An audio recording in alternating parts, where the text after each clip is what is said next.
کچھ عرصہ قبل ہم وہاں اپنے مرشد کریم کے خانقاہ پر اور ان کے آستان پر ہم وہاں گئے، تو جہاں مرشد کریم کی بیٹھک ہے اور ان کا وہ آستان ہے، وہاں جو ہے کمرے میں ایک داخل ہوں تو سیدھے ہاتھ میں ایک عبارت لکھی ہوئی تھی کہ جس پر احسان کرو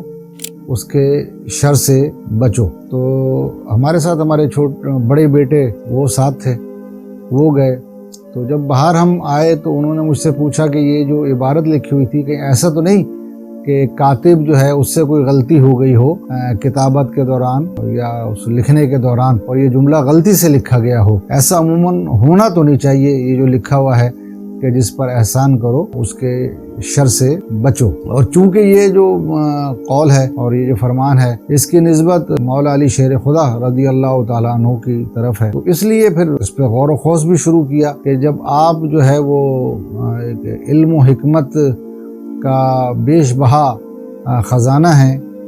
اور اللہ پاک نے آپ کو علم کا بہت بڑا مرتبہ عطا کیا ہے، تو آپ کا یہ فرمان ہے یقیناً اس میں کوئی حکمت ہوگی۔ تو اس کو سوچنا شروع کیا، اس پر غور و خوض شروع کیا اور بہت سارے پھر نکات کھلتے چلے گئے، اس بات کی بہت ساری گہرائی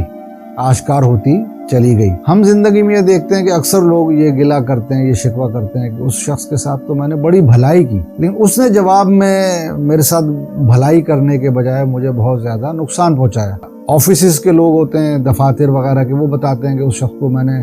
جاب دلوائی تھی یا اس شخص کو میں نے آگے ترقی دلوائی تھی اور اس نے میرے ہی خلاف سازش کی اور مجھے ہی نقصان پہنچایا۔ اور اس نوعیت کی اور بہت سارے زندگی میں ہمارے سامنے تجربات آتے ہیں، اپنی زندگی میں بھی آتے ہیں اور لوگ بھی اپنے تجربات بتاتے ہیں کہ ہم نے فلاں شخص کے ساتھ بڑی نیکی کی تھی، فلاں وقت پہ ہم اس کے بڑے کام آئے تھے، ہم نے اس سے بڑی بھلائی اور بڑی اچھائی کی تھی، لیکن جب وقت پڑا تو اس شخص نے ہمیں بہت زیادہ نقصان پہنچایا، بہت زیادہ اس نے ہمیں تکلیف دی اور ہم اس کی وجہ سے بہت زیادہ دل شکستہ ہوئے ہیں اور اس نے ہمیں غمناک کیا ہے، افسردہ کیا ہے، آزردہ کیا ہے۔ تو یہ عموماً ہم زندگی میں سنتے ہیں، لوگوں کے تجربات بھی، اور خود ہمارے اپنے زندگی میں بھی کئی بار ایسے تجربات سامنے ہمارے آئے اور ہمیں کئی دفعہ ایسے حالات کا سامنا کرنا پڑا، گزرنا پڑا۔ تو غور و خوض کیا کہ اس کی کیا وجہ ہے، اور جو مولا علی سرکار کا یہ فرمان ہے کہ جس پر احسان کرو اس کے شر سے بچو، تو کیا اس میں ایسی حکمت ہے اور کیا اس میں ایسی بات ہے؟ جب غور کیا اور اس کی گہرائی میں گئے تو ایک نقطہ آشکار ہوا، وہ یہ کہ جب ہم کسی کے ساتھ نیکی کرتے ہیں اور بھلائی کرتے ہیں اس میں ہماری توقع یہ ہوتی ہے کہ یہ شخص بھی جواباً ہمارے ساتھ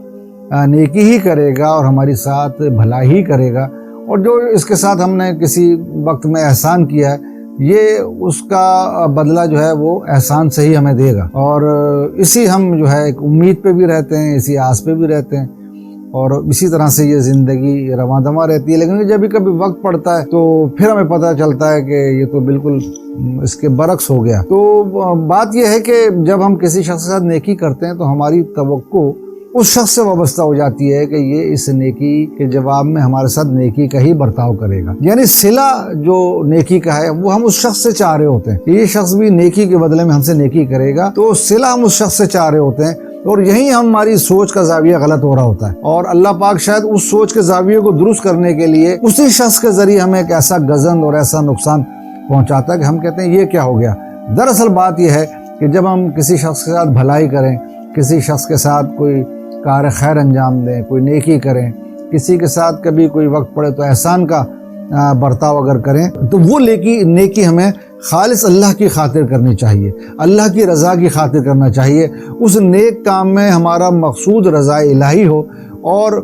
للہیت جسے ہم کہتے ہیں، اخلاص اور للہیت ہمارے پیش نظر ہو کہ یہ جو کار خیر کیا ہے یہ ہم نے اللہ کے لیے کیا ہے اور اللہ ہی ہمیں اس کی جزا دے گا، اور اللہ سے بہترین جزا دینے والا اور کون ہے؟ اللہ سے بہتر اجر دینے والا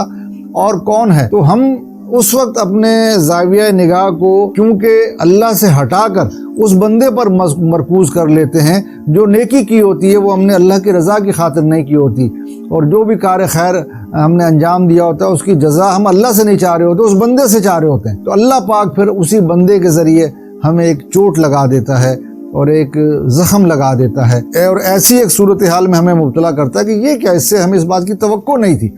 یہی وہ نقطہ ہے کہ جب بھی ہم کوئی کار خیر کریں، جب بھی ہم کوئی نیکی کا کام کریں، بھلائی کا کام کریں، پھر لوگوں سے اس کا صلہ نہ چاہیں، لوگوں کی خاطر بھی نہ کریں اور لوگوں سے اس کا بدلہ اور صلہ بھی ہم نہ چاہیں، بلکہ ہم اس کا صلہ اللہ رب العزت کی بارگاہ سے چاہیں۔ اور اللہ رب العزت کی بارگاہ ہی وہ بہترین بارگاہ ہے جہاں سے ہمیں اس کا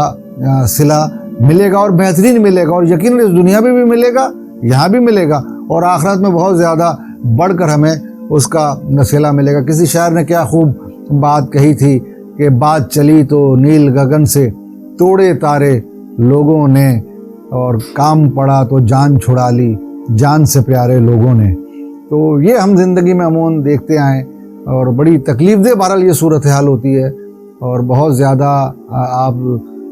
رنجیدہ ہوتے ہیں، غمزدہ ہوتے ہیں، اور بلکہ بعض اوقات تو آپ بالکل اندر سے ٹوٹ جاتے ہیں، بکھر جاتے ہیں کہ یار اس بندے نے میرے ساتھ یہ کیا، میں نے تو کبھی سوچا بھی نہیں تھا کہ یہ بندہ میرے ساتھ ایسے پیش آئے گا یا برے وقت میں یوں مجھ سے آنکھیں چرا لے گا۔ تو یہ زندگی کا ایک سبق ہے کہ ہم جب بھی نیکی کریں تو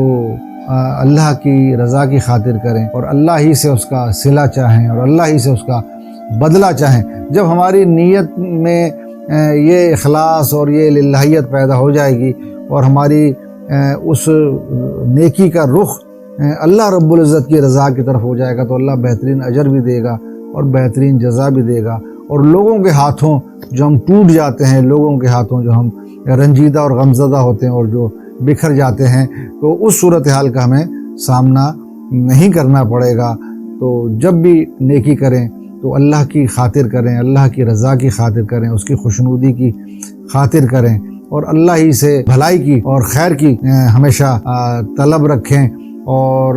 اللہ ہی کی طرف ہمارا رجوع ہونا چاہیے، اسی طرف ہمارا رخ ہونا چاہیے، اور اسی کی بارگاہ میں ہمیں دست سوال دراز کرنا چاہیے۔ لوگوں کی جانب جب رخ ہوتا ہے اور لوگوں سے جب توقعات وابستہ ہوتی ہیں تو پھر امیدیں بھی ٹوٹتی ہیں، توقعات بھی ٹوٹتی ہیں، رنجیدہ خاطر بھی ہو جاتے ہیں۔ تو اس سے بچنے کا یہی طریقہ ہے کہ نیکی کریں، اللہ کی خاطر کریں، اور اللہ ہی سے اس کی جزا اور اجر چاہیں۔ لوگوں سے